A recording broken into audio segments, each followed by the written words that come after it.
Good morning, children. This lesson is for class 7 for the subject of mathematics, topic integers. Today we will discuss what are integers.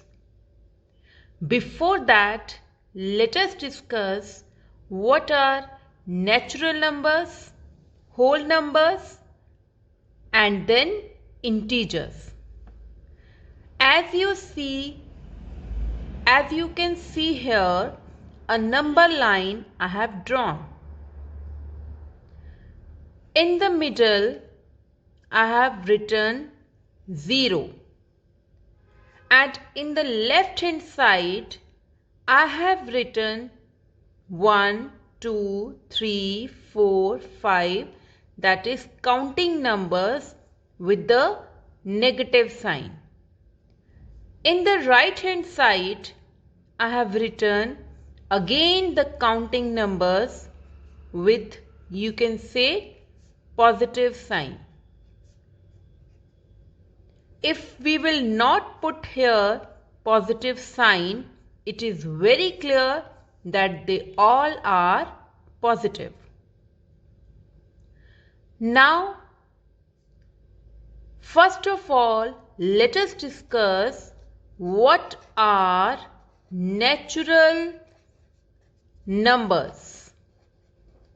So children, natural numbers are always positive. First thing you have to keep in mind, they are always positive. Now the natural numbers start always from 1. That is, we can say 1, 2, 3, 4, 5, 6 and so on. Means there is no end of natural numbers. That means they are infinite.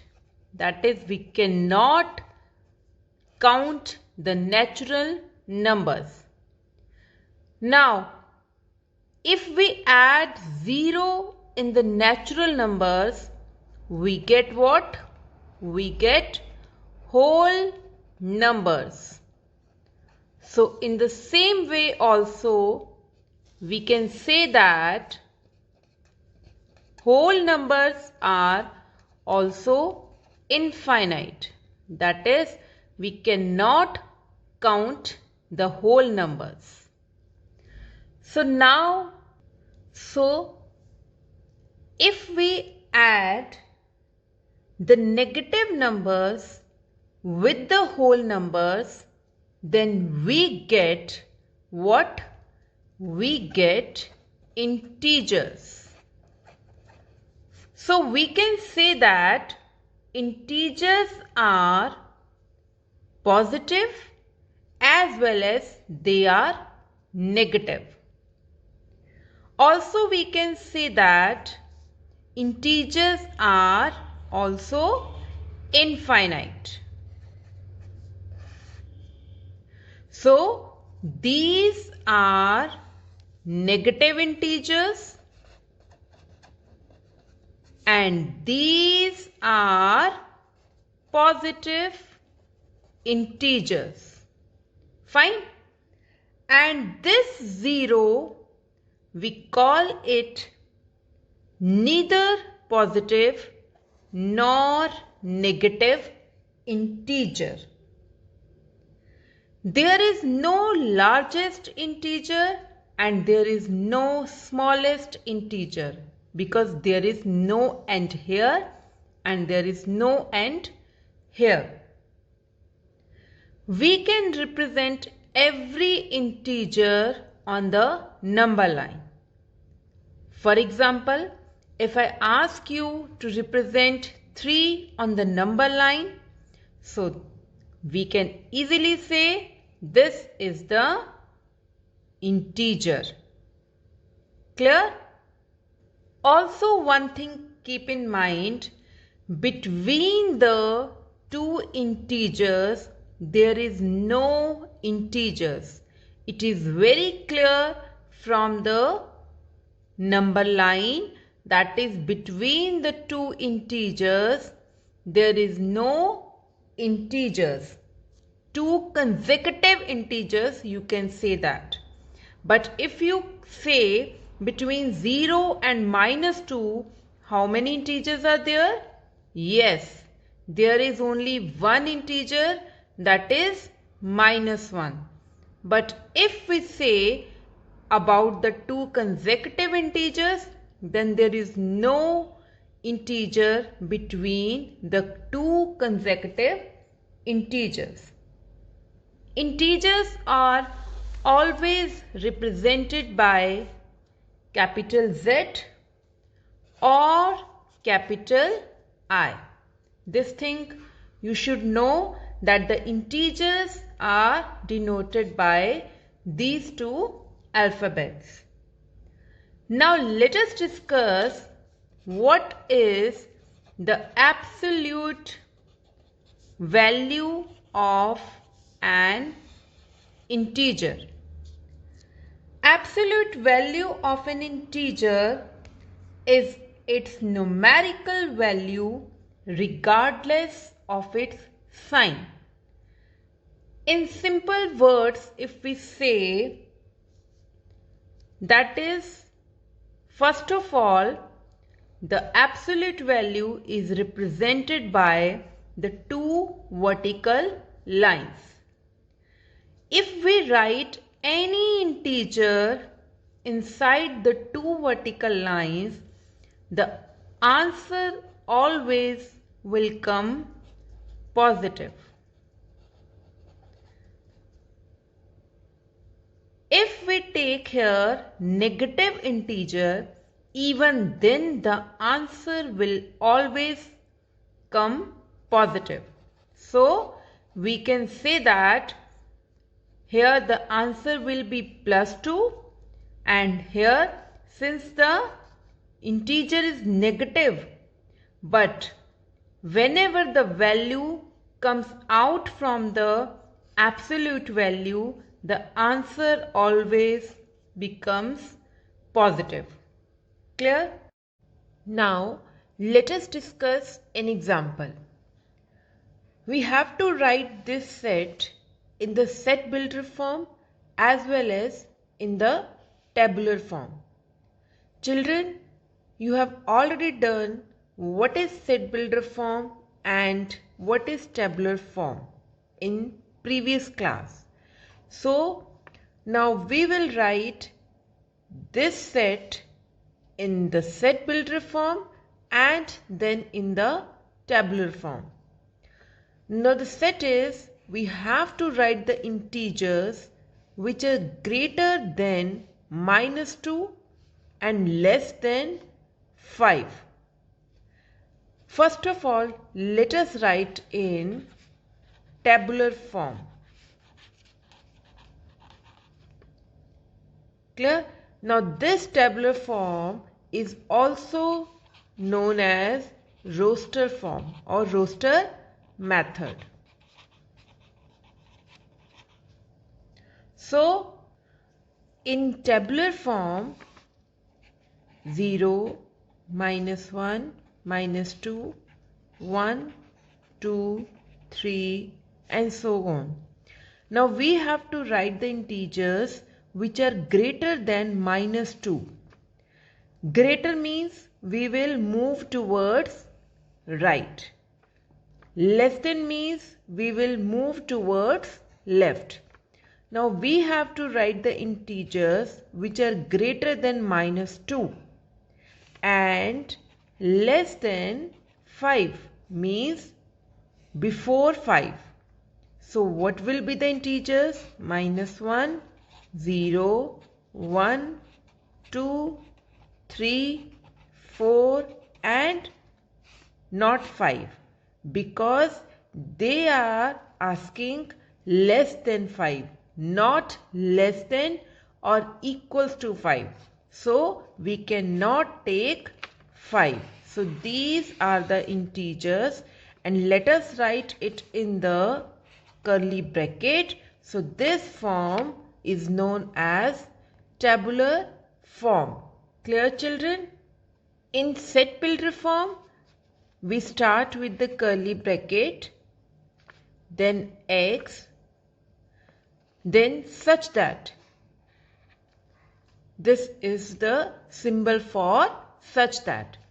Now x such that x greater than -2 and less than 5. So how will we write? Like this.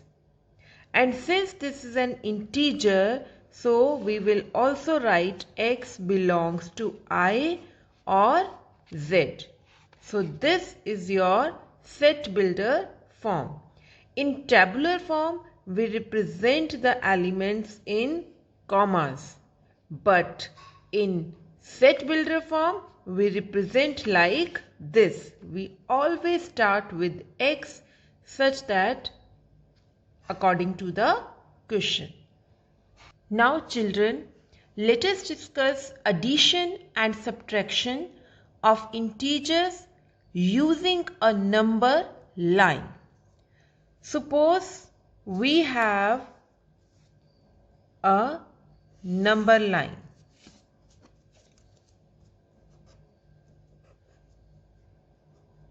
Let us represent the integers over here. Fine. Now, let us discuss first question that we have to add these two integers, that is 3 plus 5, using the number line. So first step is start with the first integer. Now what is the first integer? That is 3. So label here, mark the point 3. Now adding 5 means move 5 units towards right. So we are here now. We have to shift towards right. And how many units? 5 units. So 1, 2, 3, 4, 5. Don't forget to put the arrows because these arrows are telling about us the direction that we are moving towards right. Clear? You can also move directly from 3 to 8. You can also do like this. It's your choice. Now let us do another question that we have to represent 5 plus -2 using a number line. Now plus minus is what? Minus. Now minus sign is telling us that we will shift towards left now. Clear? Suppose we are here at point 5. Clear? We will start with 5 because 5 is first integer. So let us start with 5. Now -2 means shift towards left but 2 units only. So 1 and then 2. So where we reach? We reach at 3. And since we are shifting, we are moving towards left. So I have put the arrow in this direction. So what is our final answer? The final answer is integer plus 3. Clear? Now let us discuss the subtraction using a number line. Suppose we have to subtract -3 from -2. First of all, we will write it like this: -2 minus -3 means we have to subtract -3 from -2. So now we will get -2 minus minus is what? Plus 3. First of all, reach at this stage. Now we will start doing it on the number line. Start with the minus 2. Here it is. Now plus sign means we will shift towards right. How many units? 3 units. That is 1, 2 and 3. So put the directions over here, and where we reach at 1. So by using number line, we got the answer of subtraction, that is 1. Clear? Next is we have to subtract 5 from minus 2. Write it like this. We have to subtract 5 from minus 2. So we get what? Minus 2 minus 5. Now start with minus 2. We start with minus 2. Now minus sign means we will move towards left. So let us understand it. Minus 5, minus 6, minus 7, minus 8. Put the arrow. Now start from here.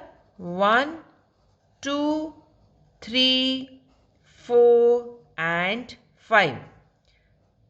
Put the direction over here. Now where we reach? After moving 5 units towards left, we reach at minus 7. So this is our final answer. Now let us discuss the few properties of addition. The first property is commutative property. Commutative property is what? That is, if we add any two integers like 5 plus 3, what it gives? It gives 8. And if I add 3 first, then 5, again what I get? 8.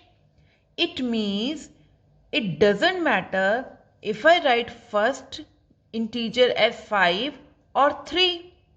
So commutative property says that if we have any two integers, let us suppose a and b, if we add a plus b, that is b in a, or a in b, the answer will always remain same. So commutative property says that a plus b is equals to b plus a. Clear? Now what is closure property? Closure property means if you add any two integers, the answer will always be an integer.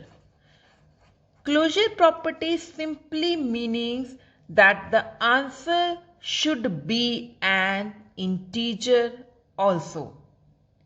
And that is very true whenever you will add any two integer, the answer will always be an integer. Clear? Now let us discuss the associative property. For associative property, first of all, let us take any three integers. Let us suppose I am taking A, B and C. In first case, let us take you add A plus B. Firstly, you are adding A in B. Then you are adding C. And if you are adding first B and C, then adding A, the answer will always remain same. Means if we have simple these three integers, now 2 plus 3, then 5. Now this is 5. 5 plus 5, 10. Now if I add first 3 and 5, now this is what? 8. 8 plus 2, again 10. So these two integers, or we can say that these two answers are same. So associative property says that A plus B in the bracket plus C is always equals to A plus B plus C in the bracket. Now let us move to the additive identity. Additive identity means if you take any integer 2. Now which integer you will add over here so that again you get 2. So this is very clear that here I will put the 0. Because 0 is an integer which does not affect this integer. Fine. Now minus 5 suppose I am having.